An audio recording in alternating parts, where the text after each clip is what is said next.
The Dropa Stones. Have you ever heard of them? What are they? And is it just a myth? Well, let's find out. So let's start at the beginning. In 1937 or 38, different sources have different dates. An archaeological expedition led by Dr. Pu Tei into the Baian-Kara-Ula mountains of China made an astonishing discovery. In some caves that had apparently been occupied by some ancient culture. Inside the caves, he found a series of graves that each contained a skeleton measuring a little over a meter in height. Along with these tiny people on the floor of the cave were hundreds of stone discs. These discs are now known as the Dropa Stones. Now, each stone measured in at about 9 inches in diameter. Each had a circle cut into the center and was etched with a spiral groove, making it look sort of like a DVD or record, but from ancient times. Pretty cool, right? Now the stones made their position from Pu Tei to another researcher.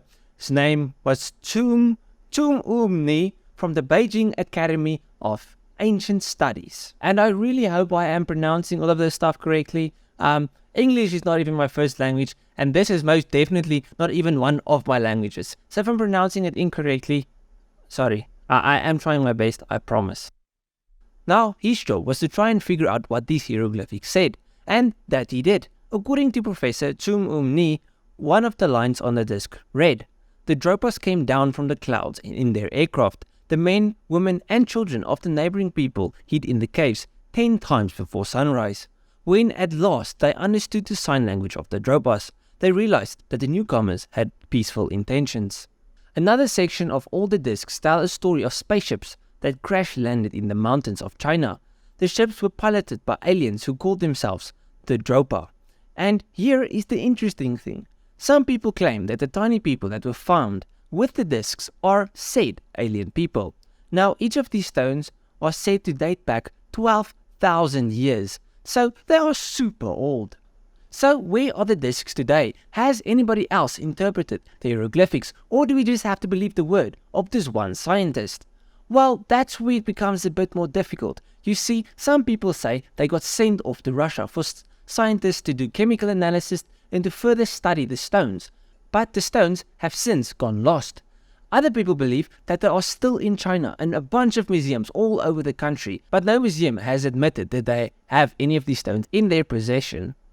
But there is a sighting and a photograph of 2 of the stones. Ernst Wergerer, an engineer from Austria, took a tour of the Chinese Bamboo Museum in Xi'an, and while there, he is said to have taken a picture of the discs. Now, according to him, the discs had hieroglyphics in the grooves that displayed in a spiral pattern, but they were crumbling. When Wergerer approached the management of the museum for further information, they didn't really want to elaborate. According to the manager, there was nothing to tell about the stones. They said that the stones were probably just cult objects of no importance. Now apparently 2 days later, this Ernst guy went back to the museum to see if the stones were still there, and the stones, as well as the manager, just disappeared into thin air. That leaves the big question, is this a hoax or just a huge cover-up? So it's really hard to find true traceable evidence giving credit to the story of the Dropa Stones. In fact, most of the things I've found actually disproves it instead of proving it, if that makes sense. So let's go into all the things that make it sound a little more bullshit than true. So let's start with the man that decoded the hieroglyphics. Ni is said to have published his findings in 1962 in a professional journal, and he was subsequently ridiculed and met with disbelief. After this, he exiled himself and perished away alone. Here's the thing though, Ni is a Japanese name that has been adapted to Chinese. And there are no reports proving that this doctor ever even existed. The place where he worked, the Beijing Academy for Ancient Studies, also has no record of existence. Okay, so the story behind the doctor might be a bunch of crap, but what about the stones and the tiny people? Well, as I said, no one knows where the stones are. As for the remains of the tiny people, no physical evidence remains. The picture is the only thing we still have, and this picture is said to be taken of the tiny people. But there is no way to verify that this is in fact a picture of that specific tiny people, and many people point that out. Now if you look online, you will find a thing called bi-discs, which look eerily similar to how the Dropa Stones are said to look. The bi-discs are flat discs made of jade with a hole in the center of the disc. thousands have been recovered from Neolithic burials all over China, ranging in size from mere inches to a few feet.